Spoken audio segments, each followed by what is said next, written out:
Doctor Sreekumar என்ற ஒரு உங்களுடன் கூட பிறந்தவனான சகோதரனான இங்கே கூடியிருக்கும் சகோதரிகளுக்கும் முன்னிலையில் எல்லோரும் சேர்ந்து இந்த அருள்மிகு கருப்புசாமி ஐயனுக்கு நமஸ்காரத்தை செலுத்துவோம், நன்றியை செலுத்துவோம். இங்கு உங்களிடம் நம்பிக்கை வளர்ப்பதற்காக அல்ல, நீங்கள் பயனடைய வேண்டும் முழு ஆர்வத்துடன் என்ற கணக்கில் அது நம்பிக்கை உங்களுக்கு வாழ்க்கையில் முன்னேற்றத்தையும் நீங்கள் அடைய விரும்பும் வரங்களை பெறுவதற்காகவும் அதை உறுதி செய்வதற்காகவும் இங்கு கருப்புசாமியின் மூலமாக பயன்பெற்று இங்கு முன்னிலையில் இருக்கும் முன்னோடியான உதாரணம் நான் இங்கிருக்கிறேன். இது சத்தியம். நான் போன முறை வரும்பொழுது எனக்கு மூளையில் இரத்தக்கட்டி இருந்தது. இரத்தக்கட்டி என்பது உயிருக்கு எந்த நேரத்துக்கும் ஆபத்து விளைவிக்கும். அது பிரகாரம் எனக்கு சிகிச்சை செய்வதற்கு வயதும் சரியில்லை. அப்பொழுது அதுக்கு தகுந்த ஒரு செய்யக்கூடிய மருத்துவர்களும் இல்லை. அதற்கு செலவு பண்ணுவதற்கு எனக்கு பணம் இல்லை. இந்த மூன்றும் இல்லாத நிலையில் உண்மையாகவே வெட்கத்தை விட்டு சொல்கிறேன், 74 வயது நான், மருத்துவமனை கோயம்புத்தூரில் நடத்துகின்றவன். நான் தூக்கு கயிறை ரெடி பண்ணுகிறேன். அதனால் அந்த நிலையில் இருக்கும்பொழுது அந்த ஐயனோ கருப்புசாமியோ என்னை அழைத்திருந்தார். நான் நம்பிக்கையுடன் தான் இருந்தேன். ஆனால் எனது மனதில் சிறிது சந்தேகம்தான் இருந்தது. இங்கே எல்லோருக்கும் வெட்ட வெளிச்சமாக இந்த உதாரணத்தை நான் சொல்லுவது எதற்காக என்றால், இங்கு பல கஷ்டங்கள் நஷ்டங்கள் உண்டே. ஆயிரக்கணக்கானோர் வந்து செல்கின்றனர். ஆனால் இங்கு அவர் உயிரையும் உடலையும் குடும்பம் அனைவரும் தியாகத்தை முன்னோடியாக வைத்து கருப்புசாமிக்கு செய்ய வேண்டிய சேவைகளை செய்து கொண்டு இருக்கும் பட்சத்தில் அவரால் மனித இயல்புக்குத்தான் தகுந்தபடி செய்ய முடியும். நீங்கள் தான் காத்திருக்க வேண்டும். இங்கே வரும்பொழுது முழு நம்பிக்கையுடன் வர வேண்டும், வேறு சிந்தனைகள். ஏனென்றால் நான் அனுபவப்பட்டது. முதலில் நான் வரும்பொழுது கருப்புசாமியை பார்க்காவிட்டால் என்ன, குத்தாலம் போய் அதை சரி பண்ணிவிடுவோமே, குத்தாலம் போனால் இவ்வளோ செலவாயிருமே, அதுக்காக ஜாலியாக அதை செஞ்சுட்டு போயிடுமே அப்படின்னு நான் கார் எடுத்தால் சத்தியமாக இங்கே எனக்கு தரிசனம் கிடைக்கும். இங்கே முழு நம்பிக்கை, முழு தியானம், அடிபணிந்து அவனை அடிபணிந்தால் உங்களுக்கு நிச்சயமாக அந்த வரன்களை பெற்று தருவார்.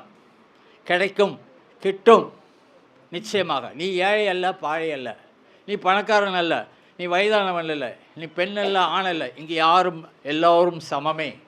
ஜாதி மதம் கிடையாது. காலையில் சொன்ன மாதிரி குறவனுக்கும் சரி பார்ப்பனனுக்கும் சரி எல்லாருக்கும் புத்தி எல்லாருக்கும் ஒன்று தான். அவன் தனியாக ஒன்றும் என்று விதிப்பது இல்லை. காலையில் நான் அதை மனது வெறுத்து கேட்டேன் ஒருவனிடம்.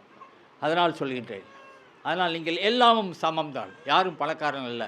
இந்த இடத்தில் இந்த நீதிமன்றத்தில் அனைவரும் சமமே.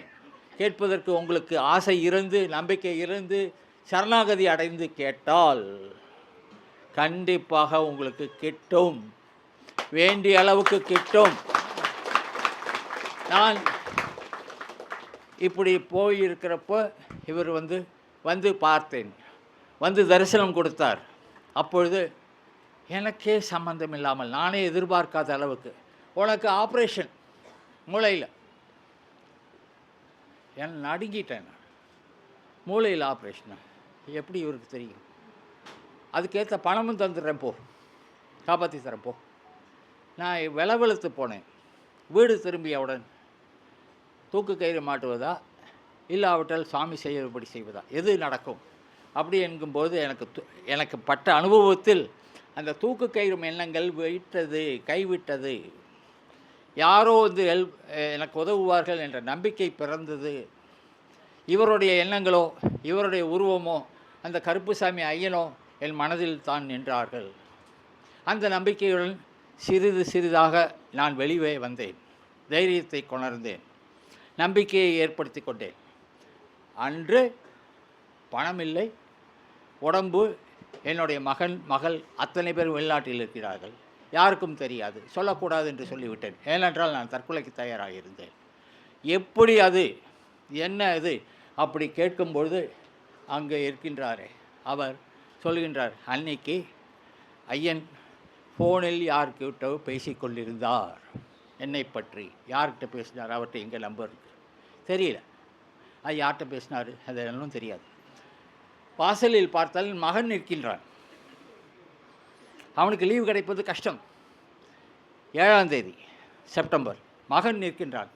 அடுத்த நாள் அவனுக்கு யாரை தெரியும், திருவனந்தபுரம் சென்றான். அழைத்து கொண்டான். மாயை போல், மயக்கத்தில் ஆழ்ந்தவன் போல் அவனிடம் ஒரு அடிமையாக சென்றேன். எனக்கு என்ன நடக்கின்றது என்று தெரியவில்லை. யார் ஏதாவது மயக்க மருந்து கொடுத்தார்களா, எனக்கும் அதுவும் தெரியவில்லை. 9ஆம் தேதி என்னுடைய பிறந்த நாள் செப்டம்பர், அன்றைக்கு ஆப்ரேஷன் பண்ணது தெரியவில்லை. அடுத்த நாள் வார்டில் டிஸ்சார்ஜ். அடுத்த நாள் வீடு வந்தாச்சு. 7ஆம் தேதி பண்ணி 7ஆம் தேதி போய் 11ஆம் தேதி வர்றதுங்கிறது இந்த ஜென்மத்தில் கிடையாது. அந்த தெய்வமே நினச்சா கூட கொஞ்சம் யோசிக்கும். மனித எத்தனத்தில் கிடையாது. ஏனால் இன்று முன்னின்று நிற்கின்றேன் என்றால் சத்தியமாக சொல்கின்றேன், உங்களுக்காக சொல்கின்றேன், நீங்கள் நம்பிக்கையை வளர்க்க வேண்டும் என்று சொல்கின்றேன். ஐயன்தான் சாட்சி, ஐயன்தான் எல்லாம். நம்புங்கள், சரணாகதி அடைங்கள், பலனை பெற்று சந்தோஷமாக வாழ கற்றுக்கொள்ளுங்கள். நீங்கள் யாரும் பெரியவர்கள் அல்ல, சின்னவர்கள் அல்ல, எல்லாரும் ஒன்றே, நானும் ஒன்றே, உங்களுக்கு கடையவன் நான். அதனால் சொல்கின்றேன், கெஞ்சி கேட்டுக்கொள்கின்றேன். இங்கே சிரமங்கள் இருக்கின்றன, இல்லை என்று சொல்லவில்லை. வயிறார சாப்பாடு போகிறார்கள், புரிகின்றதா? அதனால் நீங்கள் எல்லாம் பயன்பெற வேண்டும் என்பதற்காக சொல்கின்றேன். மறுபடியும் கெஞ்சி கேட்டுக்கொள்கின்றேன், வணங்கி கேட்டுக்கொள்கின்றேன். தயவு செய்து இந்த இடத்தில் இருக்கும் அருள் வாக்கு, அருள் சக்தியை பெற்று பயன்பெற்று உங்கள் வாழ்க்கையில் முன்னேற, உங்களுடைய சேர்ந்தவர்கள் எல்லோரும் முன்னேற திருப்தி அடைந்து செல்லுங்கள். பொறுமைதான் முக்கியம். கெஞ்சி கேட்டுக்கொள்கின்றேன். வணக்கம்.